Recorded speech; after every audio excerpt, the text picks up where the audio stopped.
obutamala gajja mu pale nga bwebasa unnecessary. Nene Prince Omono omuwala gwe yagwako kana akasomino agenda kukawulira. Ani kati omwana yalwaddira n'akomawo mu mawulire. Yalwadde? Like she's sick? Waliwo omuwala omulala agamba Prince Omono yamuzaalamu omwana. Bazadde bano omwana bali luddawa? Kana akatwampa ajja kukawulira. Lwaki akwata abantu item disorder? Nena amatala ga kilabu gasukka okukyusa. Kala luno omwana emboozi omwana tewagiwulira. Omwana n'agamba mu biseera bya COVID bamukwanira ku Facebook. Prince Omono n'amuweereza ekimotoka ky'amaana ne kimutwala. Ne kimuyiwa ewa Prince Omono. Wait. Nga ojjukira waliwo ntambula. Nga wali track ebyo. Kati ono omwana olubuto alufunira ku motoka y'amanda ono gw'olaba. Prince Omono ali yebeerera mmane ya COVID yasooka mujjukira bulungi. Oyo mwafunira olubuto. Lwaki tayambala? Tubadde ku mulamwa gwa kwambala. Kakado okumaliriza nga akasomero akafunisiza naye akaana kamufuukidde. Mwoyo bayinza omwambalira kunyirira kwanyirira. Aliwa. Kwera Prince Omono alina obuzibu naawe. Anyirirawo ono. Nanno mwe abantu nabagala nti babeera n'emitwe emitabifu nga mulowooza balamu. Nandi baserebu bye mulya nammwe. Ono okulya kasasiro kwenye. Nze ndi bulungi ng'omuntu naye omasidda nga mumuwuliza naye ng'ekikulu ekiriwo kati omwana mulwadde ate yeetaaga obujjanjabi. Sijja kugamba nti muyi nnyo naye nga bw'omanyi abaana asobola okulwala ekiro emisana n'asiiba ng'azannyamuko katono kasita bungira n'addamu n'alwala, so kiba kyetaaga omutwala mu ddwaliro mufunira ku treatment. Omaye ng'omakozi nawe nagezaako omusindikira message ku WhatsApp kasita yalabako ekifaananyi kyange yamblokinga.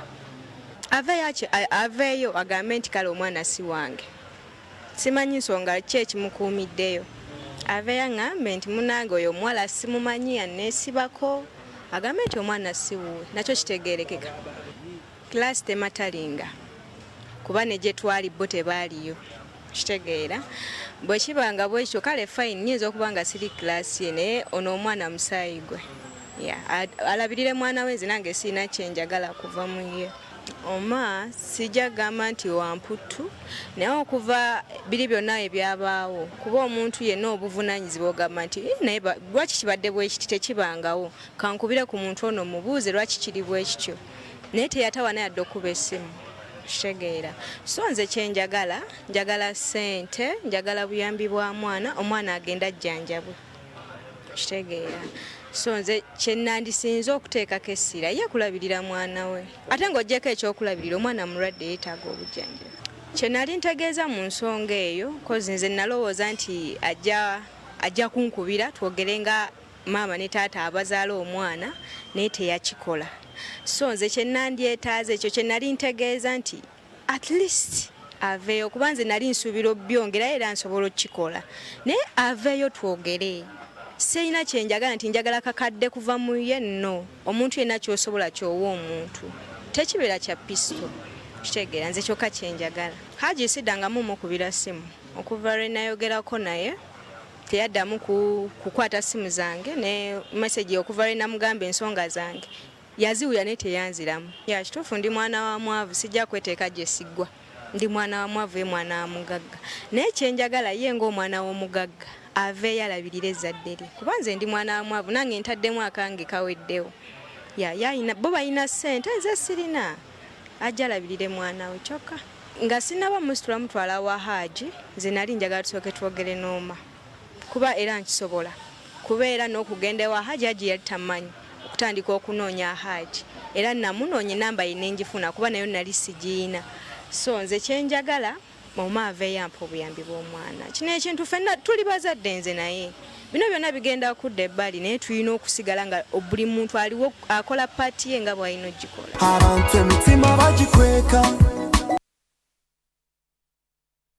Prince Omono naye. Nseke mpola ndi mama mwana mulenzi. Waliyo abaana omuzadde omwana gwe weezaalira. Ono Diamond ono kati gwe tulina wano. Nedda. Tukikuba kukitwala yeyo. Tofunye wizo omupya upcoming wizo. Kyo kituufu Prince Omono kyaguba kikulu. Naye kisinga okuluma foundation ya relationship yesinga okuluma engeri gye batandikamu ya kisiru. Oba ontegeera.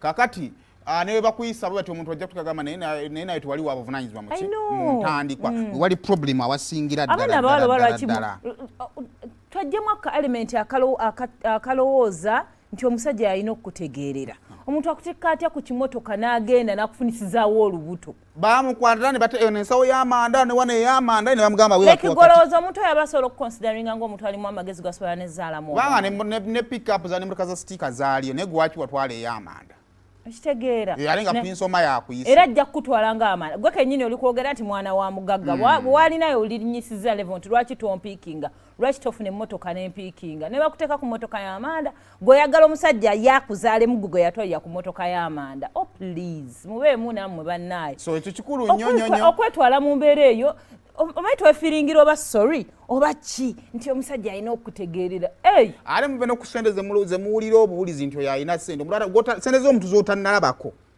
wazikola naye z'ogamba alina ssente zebbanga nemaze mu industry eno abantu bangi betwogerako nti balina ssente baavu muli ku ssente z'abazadde b'abantu mbu balina ssente by the way the only time considering nti omuntu alina ssente ndowooza nga muzikoze mwenna naye oba nga ziseyimo ziina nga saazikola naawe manyi nti ezizo basizi alisi beeraho sure nti atist azirina naye kakati muli kusente za tata Prince Omar zezibakozesa ensobi ssente y'omusajja efuuka ddi eyiyo your money is your money, his money is his money. Okuleka nga akutte $5,000,000 n'aziteeka ku account yo, then it becomes your money. Ezize. Bameka asajja balina ssente nga tasobola nazikuwa. Abaana obudde buweddeyo. Kome wano. Good. Need before kitaliyo. Soke tukole embozi ya gundi. Agana gaba munoonya. Naye ku